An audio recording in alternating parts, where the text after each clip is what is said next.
স্বার্থপর রে, বড়ই স্বার্থপর।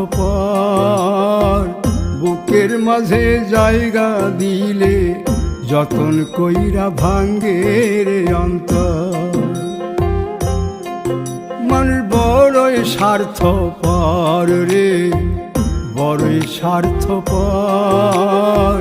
বুকের মাঝে জায়গা দিলে যতন কইরা ভাঙ্গে রে অন্তর। অচিনা এক জংলা পাখি যতন কইরা বুকে রাখছি, বুকের পাজর ভাঙ্গা সে যে সাজায় অন্যের ঘর রে, সাজায়